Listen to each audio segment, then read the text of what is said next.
Here are the top 5 things that are keeping you from being kind to yourself and what to do about it. Wow. Mended light.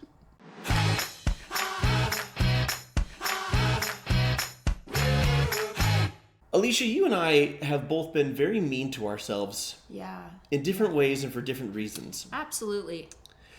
For me, it was relying on others to validate me, to give me worth. And I would be very unkind to myself because I was fishing for compliments, right? And I wanted others to build me up. Because I thought if it came from me, that was like a weak sauce consolation prize. Well, and that is a very common trait for dreamers and healers because they're relationship oriented. And so they're looking for their validation from other people. Yeah. While for me, I'm a thinker closer and I am very task oriented, right? And so my worth, my value was always tied to what I was trying to accomplish. And then if I didn't accomplish my goals or if I didn't do something as efficiently as possible, then my internal voice was very condescending, very rude. What's interesting is especially closers have a high level of self-confidence, but even someone with a high level of self-confidence can have a very critical inner voice. Yeah. And so that critical inner voice is just human nature. That is just a challenge of humanity that we all deal with. Yeah. And for me, when I wasn't kind to myself, maybe you've heard me use this analogy before, I was like a bucket with a hole in it. People would try and give me affection and it would just leak out the bottom and I couldn't retain it. And the reason I couldn't retain it is that I couldn't really believe in it. I would say things like, oh, if you really knew me, you wouldn't say that, right? Or you're just saying that because you're my mom, my teacher, whatever. And so the kindness and love of others was like a Band-Aid over a bullet wound. I just slap it on there and it would do the job for a little bit and then my self-loathing would just start oozing out. Accept the love. This comes back to a powerful conversation that we're not going to have right now, but when we tie what we tie our worth to, or our worth ties, what we associate our value with. And we have a wonderful lesson on that in our personalities course. But what I love about our dynamic is because you and I are complete opposites. We both like talk about our individual experience and we're like, this is pretty much covers all the options. Yes, absolutely. Regardless of what your personality type is, if you're a living, breathing person, you need to treat yourself with kindness. So what's getting in the way? Well, depending on your personality type or what you've been through, it could be any number of things, but we've narrowed it down to 5 major ones. The first is lying. I would lie because I didn't want people to be ashamed of me. I would lie because I didn't want people to judge me. I would lie because I assumed that who I am is inherently unlovable. And so I had this outward-facing facade, this mask, that was very lovable, and I would present that to the world, and I would present that to people. I would commit to things and not do them and then say that I had, these sorts of things, because I'm a people pleaser. And why was I a people pleaser? Because I needed their kindness and I wasn't giving it to myself. So what helped me to be honest was being kind to myself. Because then if others were disappointed or frustrated or judged me, it was okay.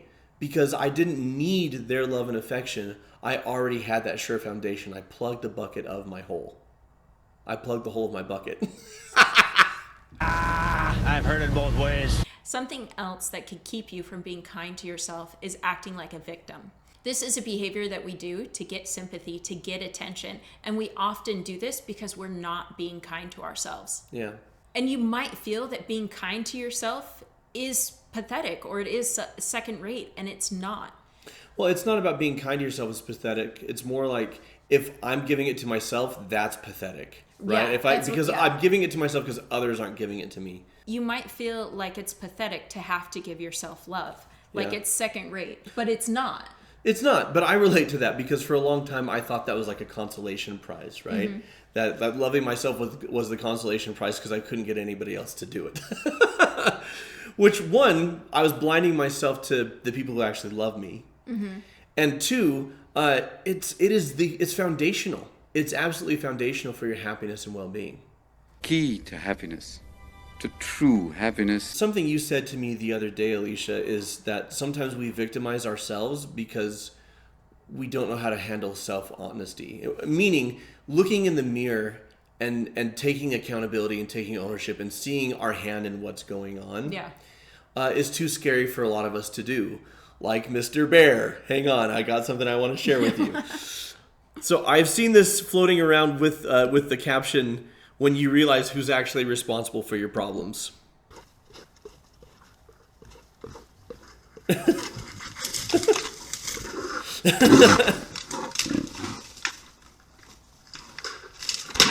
So first of all, bears are really powerful. Yes, absolutely. Well, we victimize ourselves because we don't want to take ownership, and so we put it on somebody else. I think of a great example for those of you who've seen the film Everything Everywhere All at Once. Michelle Yeoh's character isn't willing to realize that she has harmed her daughter's self-worth. Just stop. You're good for you. You're figuring your shit out.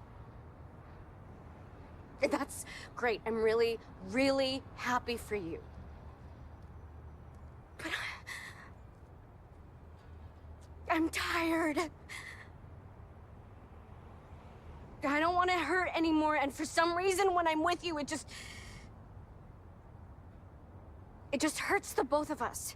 She's not willing to realize that she has harmed her daughter emotionally and psychologically by being a critical, controlling parent.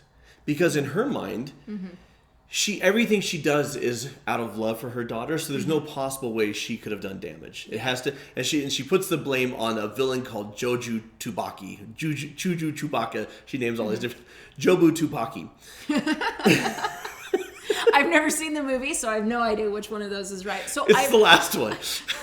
So I have a question, because that's a very common trait in Asian culture, right? Yeah. To be very thinker, if you will. Yeah. To be very critical, to evaluate. Yeah. And so would you say that's what that looked like?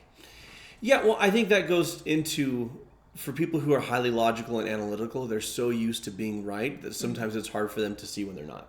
Yeah. And that trait to show love by evaluation. Yeah. But the issue is nobody receives love by evaluation. It feels like criticism. Yeah. Speaking of criticism, when I feel like I've been criticized, and sometimes I am, and sometimes I'm just being held accountable, but I just run. I want to run. Our insecurities are like scared little mogwai. We feed them and they become monsters. We feed our insecurities by running from our fears. We feed our insecurities by running from responsibility. We feed our insecurities by not facing the things that we need to own up to. And that keeps us from being kind to ourselves. Because how can we show kindness to ourselves in our weaknesses if we're too scared to even acknowledge them? Well, and running is a very natural human reaction because we haven't been taught what to do with our pain. Yeah. We haven't been taught what to do with our wounds. Sure. We haven't been taught to meet them with self-compassion and kindness and understanding. We've been taught that our worth is tied to whether or not our peers accept us. Yeah. We've been taught that our worth is tied to whether or not our family accepts us. We've been taught that our worth is tied to our accomplishments or what we know, right? Like we've been taught all these things that aren't true. And if we all grew up in a true environment of real love, which is unconditional love, we wouldn't have to run from our wounds. And we don't have to, but we believe we do. Right. And we heal that by giving ourselves kindness and love. And when we run from things, we give them power. We make them bigger in our minds. Another thing that keeps us from giving ourselves kindness is clinging. Clinging is when you don't feel like you can swim on your own, so you hold on to another person and want them to carry you across the lake, right? That's what that looks like, except for the lake is life. Clinging is trying to get from somebody else what you should first be giving to yourself. Now, for some people, we cling because we want to give kindness to ourselves, but we don't know how. For others, you want to give kindness to yourself, but you don't believe that you can. And for still others, you think kindness needs to come from others in order to be valid. And healers and dreamers especially feel this way. All of that's not true. When you cling to yourself, when you're your own life preserver, when you know how to swim and stand on your own, then you won't hold on to just anybody.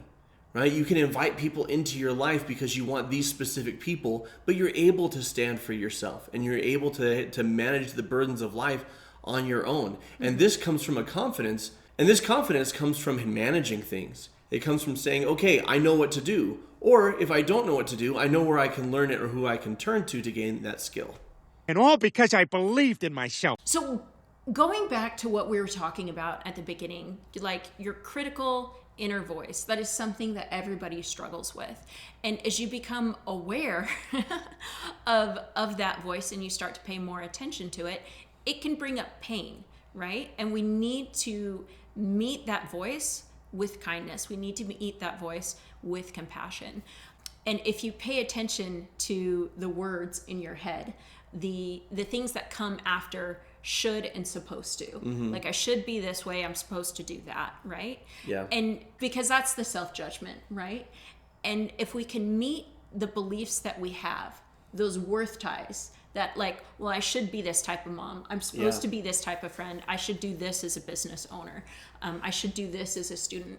If we can meet that with kindness and self-compassion, we're going to be able to cut those worth ties, and we're going to be able to grow into the best version of ourselves. And it's not going to feel disingenuous. It's not going to feel second rate. It's going to be that love and that understanding that we all need, because we're human. Yeah.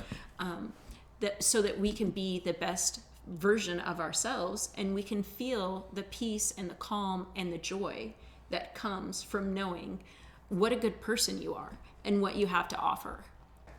If you enjoyed this, check out why traditional therapy is failing. Traditional therapy is succeeding in a lot of ways, but in others it needs to evolve to meet our needs for self-compassion and kindness.